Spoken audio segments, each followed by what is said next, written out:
We've already been down this road before. This is round two, this time in the home of the Washington Commanders there in D.C. The Eagles will be facing another pesky, tough opponent, and it's always, doubly as hard in the second round matchup when you face a divisional opponent. We're currently 4-0, but the Washington Commanders, they have yet to beat anybody with a winning record so far. The best team with record-wise has been the Arizona Cardinals, who are at 500. It's 7-7. But that's not to say this is going to be an easy matchup. Jaden Daniels is different this time. That defense has a new addition that wasn't there previously, so we'll see how things turn out. But man, let's get into this preview. What's up? It's your boy Cintron. Come back into another analysis video. To kid you not, that's my real name. Eagles Commanders preview, 5 things to watch in this round 2 version. So if the Eagles can exploit these key matchups, they'll prevail down in DC. Let's see what's popping. So obviously this happened last time, and Saquon exploited for 2 fourth-quarter touchdowns. I think one was a 25-yarder, and one was, I think, of the 46-yard variety. Don't count on that happening repeating itself again, but we do have some keys to win the game. All right, number 1 here, A.J. Brown and Devonta Smith versus the Commanders cornerbacks. And this has been updated. I didn't know Emmanuel Forbes was cut. I mean, it was just the beginning of the end last year when A.J. Brown torched him and, seemingly torched his confidence in himself. And he's been on a downward trajectory ever since. You don't want to see someone cut, their job lost in this league. You don't want to see him, doing well either. But I feel for the young guy. Hopefully he lashes on with someone else. I think he was a first-round pick for them. And I was always worried about his wiry frame. He's 6 foot, but he's like a $160. His ability to handle, hold up physically in the NFL, and just hasn't panned out for him. Once he lost his confidence, everything else kind of fell apart, with this game. So unfortunately he's been released, but, hopefully he lands on his feet. Benjamin St. Juste has been benched, and Mike Sarenstill is, the last guy standing out of that cornerback trio. But they have added a guy by the name of Marshawn Lattimore. Has 4 picks against us. Played us, in the Week 2 game versus the New Orleans Saints before he got traded here to D.C. But he's a guy, tough, physical, handsy. He's better than the guy we faced last week, Joey Porter Jr. But I will say I don't fear him. You have to be wary of him, and he's a tough, physical, hard-nosed corner, a big, strong guy. But whether it be Smitty on him or it be the likes of A.J. Brown, I think, we can, definitely go at him, give A.J. Brown and our other guys a fair shake at him. I don't expect, wide receiver 3 and below to beat him. That being said, we can, do some things, where we put him in a bind as far as, high-low him and such, and, quick throws and use things to throw him off his game. So make him a part of the run game as well. He's was coming off, I think, a hamstring injury. Test that hamstring, see if he can really run. So there's things that we can do to make sure that we give, I don't know, whatever number he's wearing, but Lattimore some problems. So Service still is good. He's a guy that, plays bigger than his size, and he's playing solidly in his rookie year coming out of Michigan. Ran a 4.3, 5'10", a $182 guy. More natural slot fit, but he showed that he's not going to back down anyone in the first matchup in the red zone on they target Jalen Hurts, target him, try to get, I think, maybe the same route, like a fade to A.J. Brown first and then to Devonta Smith, and it just didn't work. I mean, the young guy stood his ground, so I give him a high grade for that, and he's going to be quite a player down the road. As he already is, to be quite frank with you. All right, number 2 here, Saquon Barkley and the Eagles rushing attack versus the Commanders run defense. So you can see here, rushing yards allowed, $132.1 per game. That ranks 25th in the NFL. So they're not a top unit. But for me, the one guy who can, throw a monkey wrench in our plans is in the middle, and Bobby Wagner, who just, seen everything. He's a 13-year veteran. He diagnoses very well. So you have to make sure you move him off his spot, or that be in the passing game as well. Jalen Hurts, leading his eyes elsewhere. And they don't have as many, veterans of that ilk. And he's on the downside of his career, but still playing at a pretty high level. I think maybe PFF has him as the 2nd or 3rd ranked linebacker behind our own Zach Bond. That's right. Not James, but Zach. but he keys them, gets them in line and organizes everybody, lines everybody up on that side of the defense, the proverbial, the proverbial quarterback of the defense back there. But yeah, you can see they are liable to give up the big play as far as rushing goes, 20-yard plus yards allowed on those explosive plays on the ground. I mean, really 10 yards. And the yards per carry is 4.8, so it's pretty healthy. So we're expecting it to be a run-heavy game, and that's to give them, a steady diet of Saquon Barkley and, some hopefully playoff game. Well, we'll see how that goes. But we activated our practice squad fullback, so, that portends to a heavy dosage of the run game, but we'll see how things pan out.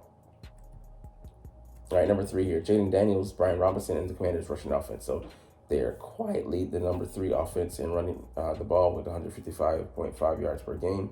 And Jaden Daniels has the second highest number of rushing yards with 656. And you can see Jalen Hurts and the Eagles number 1 in running yards per game, and number 3 with Jalen with the rushing yards. So not too far behind Jaden Daniels there. But that being said, he's healthy this time around, and we'll see. We'll get the true experience of Jaden Daniels and how he impacts that running game. Brian Robinson being a tough nose runner, but I like having, I like him against, or I'll say our matchups against him in the run game. We got guys like Jalen Carter, coming up to stop him like he did last game.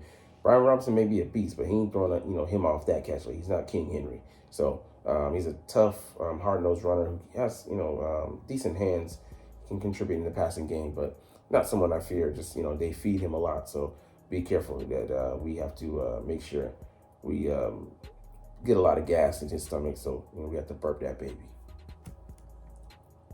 All right, number 4, Eagles killer Terry McLaurin. And it just, keeps coming up. But, man, they move him around. I get that. But Cooper DeJean doing an excellent job in the slot. He had, his roughest game against the Carolina Panthers, going up against Adam Thielen, who's a veteran who works over, a lot of people. And he gave him a good lesson that, he took heed to, because, the following week he did much better in containing his receivers in pass coverage against the Steelers. Not the same challenge, but, he did a much better job.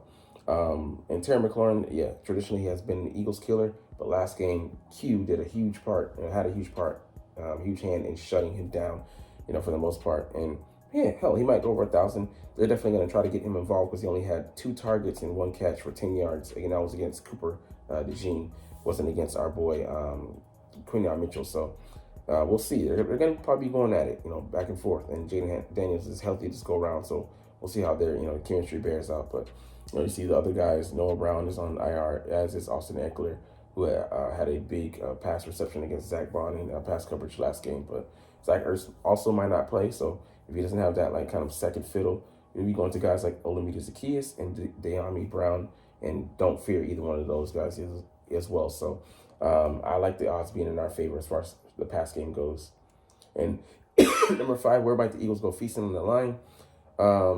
It's quietly a solid line. Andrew Wiley, mostly a liability, so I like Nolan Smith to take advantage of him. Sam Cosmi going up against Jalen Carter, I like him to win that matchup. Tyler Bidiaz going up against the likes of Milton Williams and as well as Nick Allegretti. I like us to win that matchup. Brandon Coleman, I like him to lose against Josh Sweat. So like I said, they are solid, and they'll do some things that stymie us at times, but I like our guys to deal with them. And Jalen Carter has just been a beast all year. So 6 out of 10. It depends on how we play, but yeah, we should have the advantage there as well. So let's go to the last part of our video, Eagles Commanders game preview. So we're going to look at things from the opposite side, 5 questions and answers with the Week 16 enemy. So we're doing this the second go around. There's some different things, different angles that we have to approach things from. So number 1, the Commanders have played 3 games since losing to the Eagles. A surprise home loss to the Cowboys, not surprising because it's a divisional opponent, and a blowout home victory over the Titans. It doesn't really tell me much, and a down to the wire win against the Saints. So I don't know. I mean, that one, they were facing a rookie quarterback and then couldn't really capitalize. So that gives me actually a lot of confidence as an Eagles fan with us coming into this game. And forget win streaks. We're just taking the one-game approach, but we've been so consistent on defense And then the passing game finally exploded last week, much to the chagrin of the Jalen Hurts haters. So, what's the confidence level in this team right now? I would say it shouldn't be high, man, because like I said, they haven't beaten an opponent yet with a winning record. And that should concern you. They've lost to the Steelers. It was a close, I think, maybe a 3-point game or so. Lost to the Ravens. They lost to us. They lost to the Bucks. So, I mean, they haven't beaten anybody that tells you that that's a measuring stick for them. You know, they have beaten the teams that they were supposed to beat on their schedule, even blowing out some, like, they blew out the Titans and they blew out the Panthers. But like I said, you're supposed to do that. And I think if they caught the current Panthers, they would struggle. And it would be a close game, like, 7 points or so spread. And last game, facing the Saints, they suffered 8 sacks to Jalen Daniels. I mean, they got after him, man. So our line is just as capable of doing the same thing. I look for us to put pressure on him and Vic Fangio, man. Like I want to see what he cooks up this matchup for a mobile guy like this. But past couple weeks, Russell Wilson has that capability. Lamar Jackson has that capability. Stroud, I'm not CJ Stroud. Bryce Young has that capability to a lesser degree, extent than the other guys. But man, he's been so. And we've been so good at containing running quarterbacks, mobile quarterbacks. So I don't expect it to be any different this week. But I think the confidence should be good. But like I said, it's different than when they were coming in because they're riding high. We knocked them off their high horse, and they've been trying to adjust ever since, and it hasn't been they haven't been as sparkly as they were early in the season. All right, number 2, what's changed for the Commanders since they last played the Eagles? What's different about Washington entering this matchup? They have Marshawn Lattimore now. Gives you a lot of flexibility there.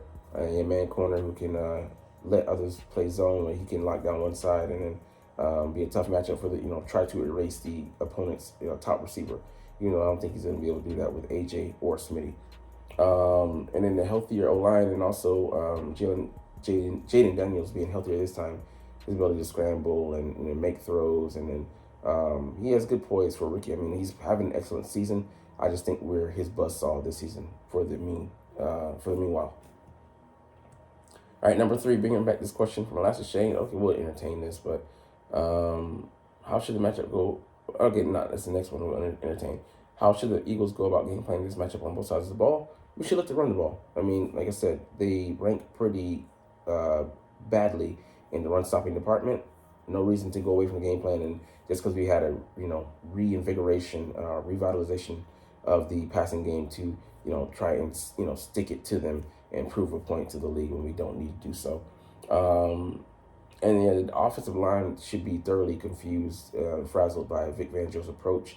I mean, we can do the 5-man line, throwing the blitz packages, the switching our edge rushers with interior rushers like at the second level. I mean, there's several different things we can do to make sure that they know their stuff. And frazzled them last time. We have that that tone setter in number 98, Jalen Carter up front. And he's just been playing hard, man, all year. So I look for us to try and dominate them early and set the tone, especially in their house. So number 4, let's pretend the Commanders are allowed to steal one player from the Eagles roster. Who are they taking and why? Jordan Mailata or Quinyon Mitchell. I don't disagree with either of those because they said they could bolster their O-line and make them a much better unit, top 10 unit. And then Quinyon Mitchell would make Sandra Still and Lattimore shine all the more brightly, having 2 lockdown corners and having a guy in the slot who's pretty damn good. Definitely give you one of the top 5 groups in the NFL. That being said, I think if they had A.J. Brown or Devonta Smith on offense, man, that would give them so much more like attack power and boost them. And I mean, they'd have a better ranking offense, especially if they had A.J. Brown. So fool's gold. I mean, not fool's gold. Wishful thinking at this point, but it is what it is. But 3.5 favorite. I don't think they cover that spread. I think the Eagles beat them by a wider margin, maybe 7 points or so. But anyways, we're gonna get up out of here on that note. Been talking a lot, but hey, I know the truth of the matter is that you're not even watching though. But it's all good because I love making these videos and I love talking about the freaking stinking Philadelphia Eagles. So we'll try to do this officially, but as always, it's fly Eagles fly, and let's motherfucking go. Like, comment, share, and subscribe if you want. Thanks for watching. Check me out at Cintron, Cintron Anime, Cintron Life, or Cintron Laughs, or other social media.